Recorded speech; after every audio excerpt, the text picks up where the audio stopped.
So some of you are probably familiar with your Yu-Gi-Oh channel. He's kind of one of the OGs on this platform for what it is we do.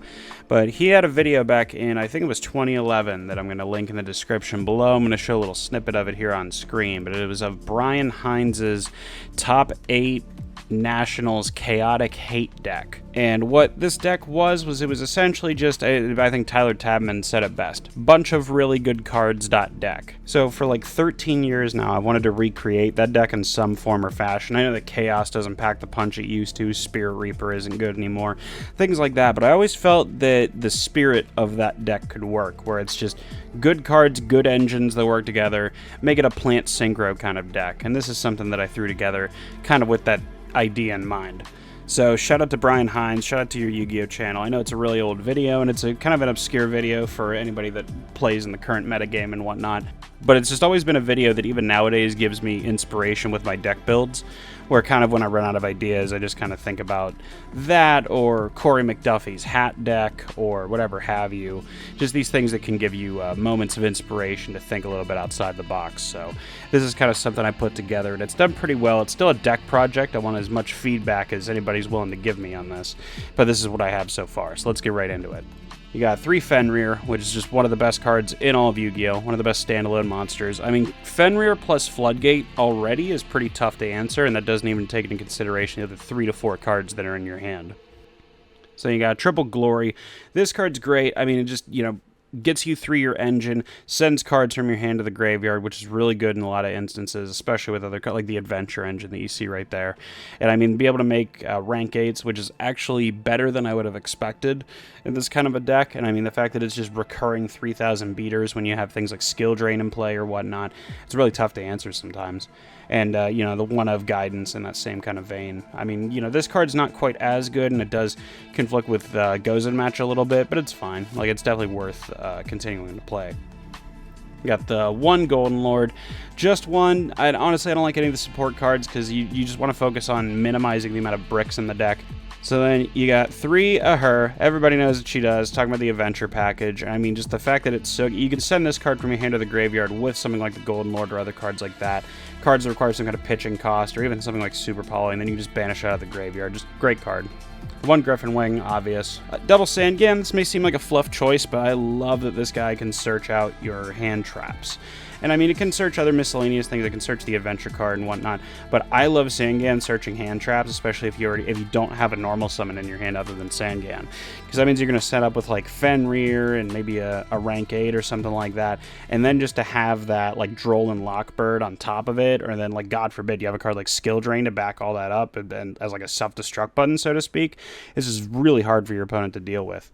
And Sandgan plus another monster can get you into SP, which is like my favorite Link monster, and it's just so damn tough to deal with a lot of times. It's like a quasi wind-up rabbit from the extra deck, so I'm a big fan of Sandgan in the deck. I was playing Tour Guide for a while, but the problem with Tour Guide, like even though Tour Guide is just a 1-card SP plus your hand trap and whatnot, I just felt that Tour Guide is literally only good when you go first, when you have nothing else, and when your opponent has no hand trap or answer to stop it. Every single other case, Tour Guide will be dead. If you're going second, Tour Guide's dead. If you're going first and your opponent has a hand trap, Tour Guide's dead. If your opponent has impermanence, Tour Guide's dead. Like, it's just...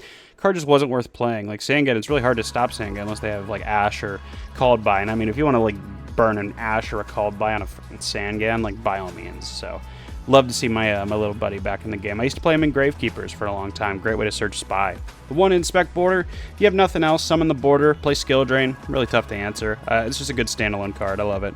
1 Thunder King, same vein. I mean, just good answers, good... it's never bad to have versatility in a deck. It's never bad to have different answers in a deck. And I mean, you can do a lot of things, like you special Fenrir, search, and then you use the Horus effect and Foolish Burial. You do all your plays, you have a Skill Drain or something like that set up, and then you just summon Thunder King. And it's like, you have the Skill Drain or the other Floodgates or something like that as like a self-destruct button, like I mentioned earlier, and then on top of that, Thunder King just stops him from searching, or even if you do Skill Drain, like I mentioned, you can still use Thunder King's negate the special summon effect, so it's a really good card. Hand trap count, I go back and forth on this, but I mean, right now it's just 2 Ash and 2 Droll. I mean, Droll is broken, in my opinion, just in general. I mean, there's really not a lot of times where, I mean, like, against certain decks, this card isn't good, but just generally speaking, and especially right now, it just feels like everything searches like 12 times a turn. And, you know, they go, you put up your opening turn field and then you droll them on their first search. I mean, it's just really tough for them to deal with. And, I mean, it's only a one card floodgate, but that one turn is typically all you need with the kind of deck that you're playing here. Except for monsters, it's 20 monsters, which is a lot for an anti-meta deck, but that's what we got. So then on to the spells. You got Triple King Sark. This card's just obnoxious. I mean, it can't be destroyed by card effects that don't target them. Horus monsters. I mean, just, you know, being able to foolish multiple times, pitch cards out of your hand that might be dead. Great card. You got Triple Rite of Amnesir. I mean, one of the most broken cards probably in the whole game. I mean, just sets up your whole adventure engine with one card. I mean, you have three of him. I mean, just great engine and just gets you through your deck really well and pluses you really well. Got double Super Poly. I want to play triple, but right now, like, the issue I'm finding is that, like, I just want to make sure that I always have an answer to established fields. And Super Poly is a good answer, and Dark Ruler No More is a good answer. But, like, Super Poly doesn't hit everything. Dark Ruler kind of does. You know, and they can't even respond to it with monster effects. So, I mean, it's just a really good answer. So I'm struggling with it. But, like, Super Poly is so good at breaking specific first turn fields that it feels like a crime to me not to play it. I mean, I play Super Poly in pretty much every side deck if it's not in the main deck. I mean, it's just one of the best cards in all of Yu-Gi-Oh! In my opinion. I cannot believe the card's still at 3. And I will continue to prove a point that Konami has screwed up with this fact for as long as I can. So, double Dark Ruler, like I said. The one Fateful Adventure, everyone knows what it does.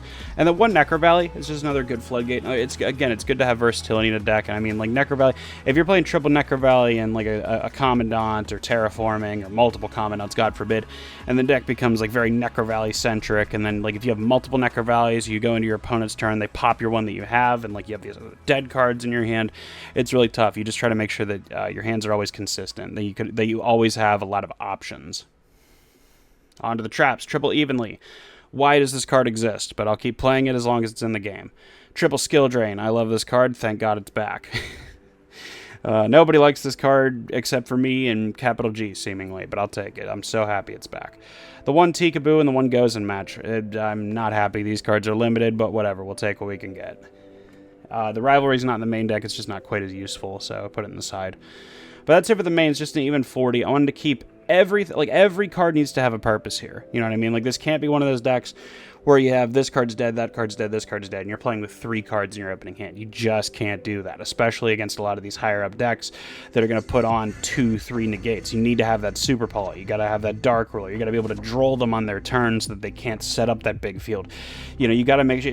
Fenrir is great at breaking boards. Eldritch Lord is great at breaking boards. Ash is great at stopping boards. Like, there's so many answers that this deck has. You need to make sure you always have one, you know?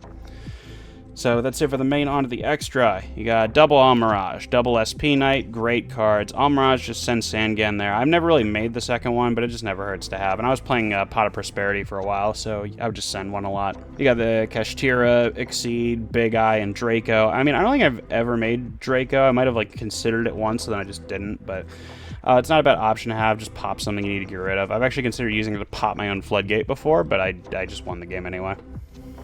And Big Eye's good at stealing shit. Everyone knows what it does. But I do love with the Cash Exceed that you can literally just special out your own Fenrir from the deck, so it's just a fun little utility for that. On to the 8s. You got the Hope Harbinger. I love this card from my Dark World days and whatnot.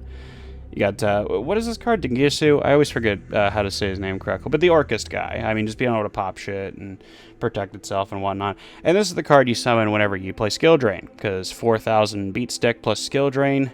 Like, it's always fun to play Caveman Yu-Gi-Oh! Even in 2024. So then Super Poly targets Starving Venom, Mud Dragon, and Garura, obvious. And then Nat Beast and Last Warrior from Another Planet for the Waking the Dragons I got over here in the side deck. On to the side deck, real quick. I know I'm eating up the clock here, you guys. I appreciate it if you're sticking around. We got double Pancratops, which is another good board breaker card.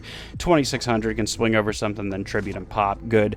I mean, you have double Fenrir. You got, you know, your Glory. You have these other cards like Pancratops. I mean, it's just very hard to not break fields with the amount of answers that you tend to have. Even something like Pancratops plus Skill Drain is not the worst, you know. Second border. Obvious. You go first. It's good. Sphere mode, just one. You never really want to, like, run into the cases where you're drawing 2 or 3 of it. So, I mean, it's just a nice, again, another board breaker card. You got Necro Valley, the second one. Opponent's playing a super grave. Your opponent's playing a super heavy graveyard deck, you hit them with Necro Valley and they cry. Third Super Poly, obvious. Another Dark Ruler, no more, obvious. You got Called by the Grave, which is not the best with Necro Valley, but it's literally one card in your 40-card deck, and all the meanwhile it destroys hand traps, so kind of feels like you need it. And then on top of that, if you're playing like an Eldritch or something like that, you just banish their Golden Lord and go from there. Feather Duster, because obvious, one of the best cards in the game. Pure Iron Wall, just one. It's good against cash and stuff like that, especially if they're trying to like banish shit off your field when you're trying to set up and whatnot. Anti-Spell Fragrance. I was playing this in the main deck for a while, and I go back and forth with it, but it is a good card. I mean, even like Thunder King plus Anti-Spell is really annoying for the opponent to deal with first turn. And again, doesn't account for the other 3 or 4 cards in your hand. Rivalry, I mentioned earlier. I mean, it's another great floodgate. It's just not quite on the level of Tikaboo and Gozen yet, or at least for now. You got the Solemn Judgment if you go first. Good answer. And then close it out, Double Waking the Dragon. I mean, it's just there's so much shit that just pops nowadays. I mean, even cards like Natis are still around and hanging on. It seems like everybody's playing Feather Duster at the current moment. I don't know if that's just my experience, but I get hit with Feather Duster a lot. So I went up to a second Waking the Dragon. So you have the 2 Wakings plus the Solemn plus your other answers that you have to your opponent's plays afterwards. And you're not super reliant on spell and trap control in the first place. You have a nice little mix in here, which I really like. So that's about it. I really hope you guys enjoyed this deck build. Give me as much feedback as you want on this. I would love to keep messing with this deck and maybe make it into more of a deck project on the channel. But shout out to Brian Hines again. Shout out to your Yu-Gi-Oh channel again. You know, that video is one of my all-time favorites on all of YugiTube. So I figured I'd give it some shine in this video and with this deck. And I think this deck's actually pretty good. And I mean, I'm still working on it and whatnot. Again, shout out to my buddy Alan for the help on the deck list. And let me know what you guys think. And until next time, I'll see you soon.